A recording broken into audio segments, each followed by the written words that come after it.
A researcher in Budapest sets up a camera in a bedroom, not to watch the person sleeping, to watch the cat. The cat is sitting at the foot of the bed, still, eyes open, watching the person face. 11 minutes. This study logged 58 cats across 41 households, and the pattern held across almost all of them. Search, "Why does my cat stare at me while I sleep?" and you get two wrong answers. Affection theory, predatory theory. Both miss the actual mechanism. Cats are crepuscular, dawn and dusk animals. When you fall asleep, you become still. The room goes quiet. Light drops. Every variable is a trigger. Not for aggression, for assessment mode. Cats have a vomeronasal organ, a secondary scent processing structure in the roof of the mouth, that processes chemical information you cannot detect. When you sleep, cortisol drops. Volatile organic compounds shift. The stare is multisensory data collection. Researchers at the Family Dog Project at Eöpos Lorand University found cats were not watching randomly. Duration of watching correlated with how much the owner had interacted with the cat in the previous 6 hours. A 2020 study at the University of Sussex found cats slow blink at humans as a trust signal and were significantly more likely to approach a slow blinking stranger. Every time your cat slow blinks at you, that system is running. Your cat is not waiting for you to wake up. They are making sure you are still there. Still the same. Still you. A cat in Bristol drops a mouse at the front door. The owner opens the door, sees it, goes inside. The cat watches, then does it again 4 days later. A team at the University of Exeter tracked 86 cats, 1,993 items brought home over 5 months. The gift theory is the most emotionally satisfying explanation. Cats see you as a poor hunter and supplement your diet. There is real research that touches this. Mother cats do bring prey to kittens, but your neutered male cat is running something different. Hunting and eating are neurologically separate systems. The predatory sequence fires its own reward independent of hunger. The sequence needs a completion. In the wild, the catch goes to the mouth. In your house, it goes to you. Not because you are a kitten, because you are the nearest relevant social node. The cats who brought home the most prey were not the best hunters. They were the cats with the strongest owner attachment scores. Prey delivery correlates with attachment. You are not being fed. You are being found. Your cat's social wiring routes through you. You are a regulating presence that their arousal system has learned to find. A researcher in Japan plays a recording from a hidden speaker. The cat hears its name. Ears rotate. Pupils dilate slightly. Tail tip moves once. Then stillness. The researcher logs. Response confirmed. The cat heard it, recognized it, chose not to react. Cognitive scientist Atsuko Saito at Sophia University played 4 similar-sounding filler words than the cat actual name. Cats showed measurably different responses to their own name. The discrimination was real. The behavioral output was not what most people expect. The cats were not failing to respond. They were suppressing a response they had already generated. Suppressing a behavioral output requires inhibitory control. Your cat is running a decision process. The output is often, not yet. Cats in cat cafes showed significantly reduced name discrimination responses compared to home cats. Every time you call your cat name and nothing significant follows, you systematically reduce its predictive value in your cat brain. Your cat does not recognize a name. They recognize your version of their name. In multi-cat households, cats track every name in the system. They knew which sound pointed at them and which pointed at someone else. A cat is purring on a vet table. She has been purring since she got in the car, purring through the waiting room, purring now while a researcher measures the frequency. 25 hertz. The researcher notes it down. The cat is not happy. The visit is stressful. She is purring at 25 hertz. Dr. Leslie Lyons describes purring as a nonspecific arousal behavior, not a contentment signal, an arousal signal. The specific arousal can be positive, negative, or anticipatory. The purr is the signal. What caused it requires context. Dr. Elizabeth von Muggenthaler found domestic cats purr most commonly in the range of 25 to 50 Hz. This is the exact frequency range shown to promote bone density and accelerate bone healing in mammalian tissue. Your cat purring on your chest may be running a self-repair mechanism.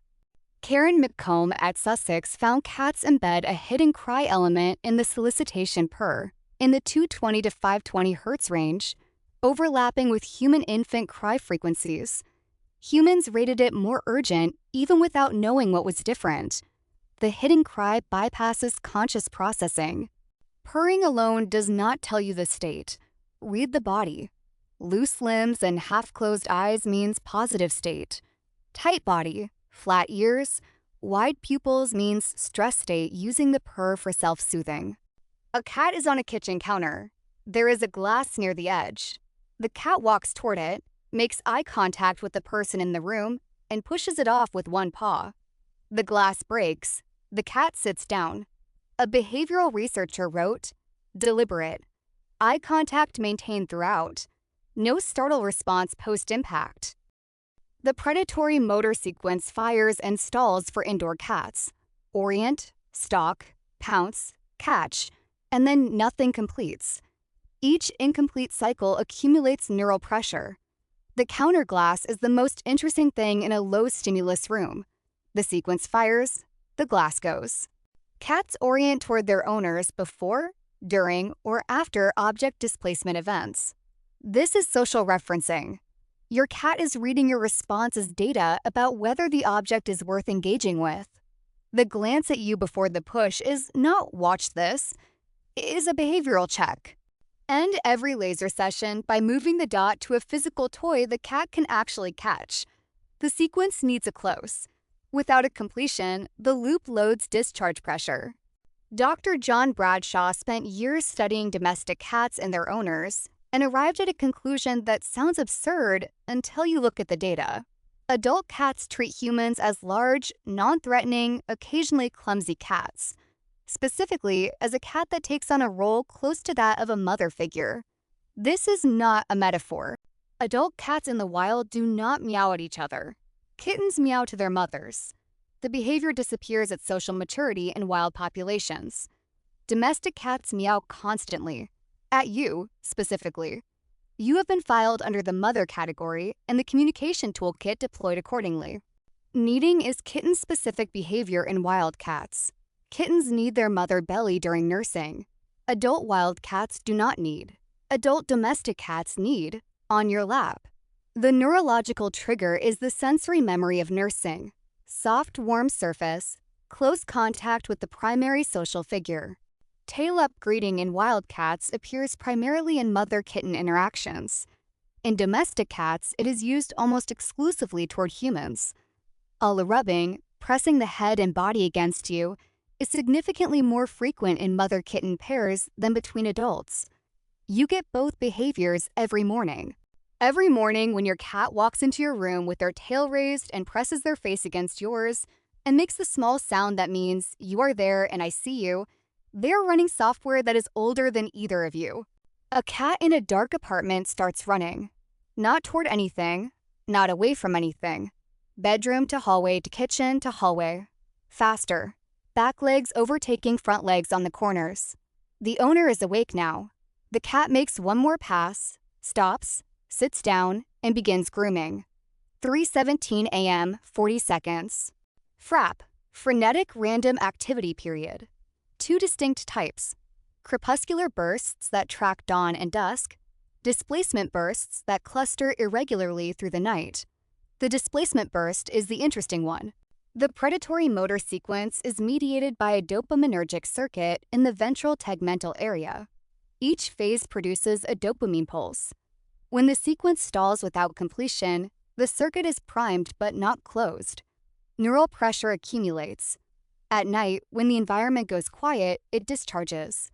The cat runs. The intervention is not duration of activity. It is cycle completion. A play session 2 to 3 hours before sleep, ending with a catch, and followed by food, mimics the hunt, catch, eat, groom, sleep sequence. Install that sequence before bed. Some cats zoom immediately after using the litter box. Wildcat defecation is a vulnerability moment. Post-defecation flight behavior is adaptive in a world with real predators. Your indoor cat is not running from a predator. The circuit has not been updated in 10,000 years of indoor living. In 1997, James Serpell at the University of Pennsylvania documented a case that became a reference point in feline cognition. A cat named Morris, a companion named Ellis. 7 years together. Ellis died. Morris stopped eating reliably, searched the house for Ellis spots, vocalized more at night, slept on Ellis' blanket, and would not be moved from it. Grief is a loaded word. It requires a concept of death, memory of a specific individual, the ability to register absence as loss. Some of those capacities are documented in cats. Some are not. The honest version holds that complexity. A 2019 study at Sophia University played recordings of familiar and unfamiliar voices to cats at home. Cats showed measurably different responses to familiar voices. Individual representations persist in the neural architecture. University of Lincoln research documented long-term recognition after extended separation periods. The ASPCA surveyed 160 cat owners where a companion cat had died. Over 65% of surviving cats showed behavioral changes. Changes in vocalization, sleeping location, appetite, increased searching behavior, and increased time spent near the deceased companion usual locations.